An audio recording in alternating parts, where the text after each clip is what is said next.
Okay guys, welcome back to another video. What am I doing today? I'm hoping that this is going to be some bit of good to someone, because there's a lot of lads keep asking me and I don't have the answers when they're asking me the questions. What is it?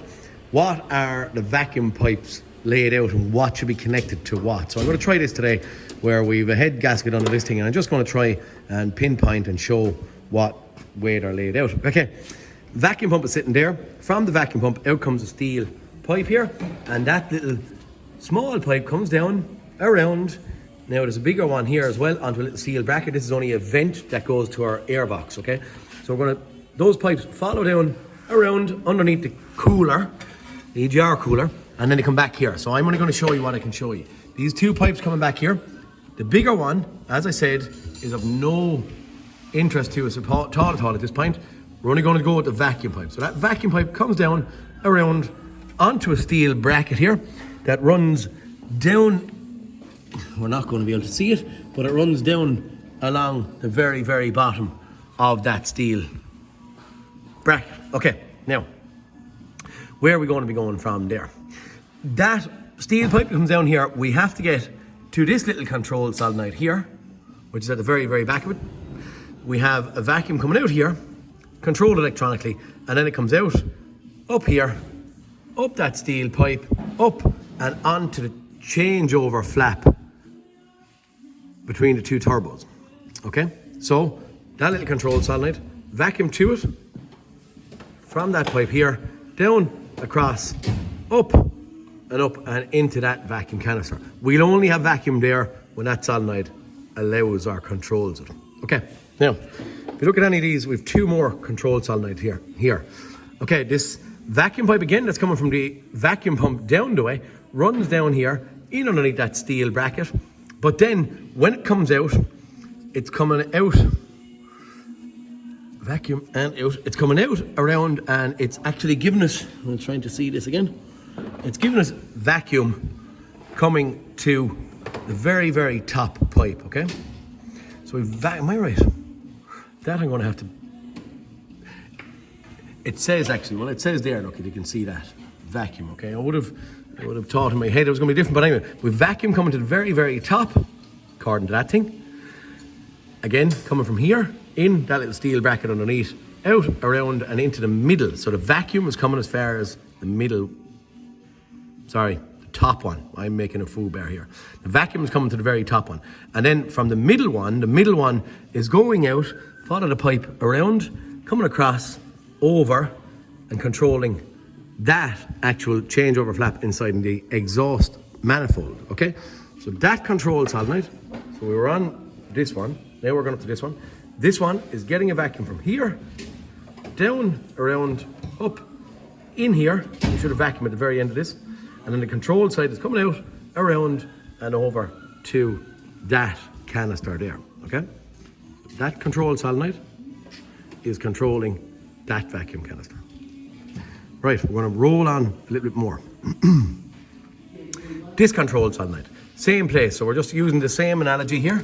We have, if we can see it there, can we? Vacuum on the top pipe, coming to it. The center one then is coming out, up, around, up, and up to the wastegate here on the bigger low pressure turbo, okay? So that control solenoid here, that's at 90 degrees, is controlling that vacuum canister here and getting its vacuum again through the little branches that are in underneath that steel bracket to the top pipe, and then the vacuum is coming out, being controlled, and coming out here, out, up, and up to that joke. Okay, now, what are the other pipes? This one here, the lower down one, is only a vent. So that, and then if we roll over here to this one, is only coming in, back around, and connected up and on to, the bigger pipe that's here, that's only rolling over, hanging up there, sticking into an air box. Okay? I don't know if that is going to be of any benefit to anyone, but in theory, you should have vacuum in here. Can we see it right? In here.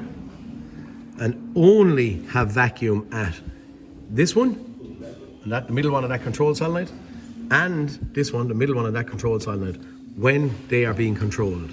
I have seen some of these to fail and allowing vacuum just flow straight through it and out to differing items and even out that vent. So these things do fail intermittently. What maybe someone might just want to see, that's right, is that part number there, SH0318741. They're fairly readily available in the aftermarket if needs be. Look, it might just be some bit of help to someone. I'm going to roll up here a little bit. That's an exhaust pressure sensor there. That's exhaust pressure sensor A. The pipes underneath them block very, very fast, common and easy. Hard to get in at, but they do block very easily.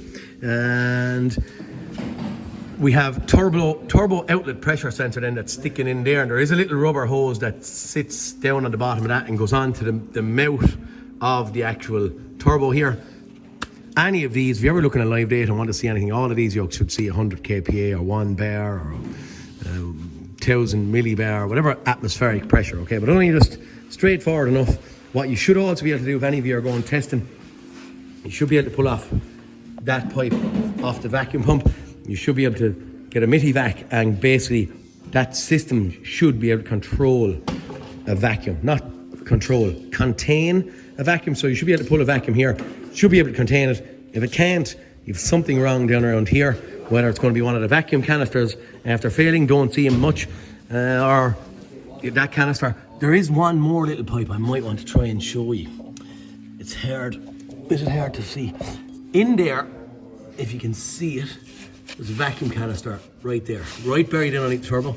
There is a little pipe coming out of that, and coming down, it also joins on to that vacuum system. So this vacuum system basically fills that with a vacuum. A lot of you know them on Volkswagens at the very front of the engine, a big plastic dome type thing, but that has to be filled with a vacuum, because when it's going controlling a lot of solenoids out here, and the twin turbo is going to be doing a lot of control here, they need a lot of vacuum available. So rather than just the pipes being filled with a vacuum, we also had that canister in there filled as well. Just might be handy to someone to know where the pipes and the layouts of these things are.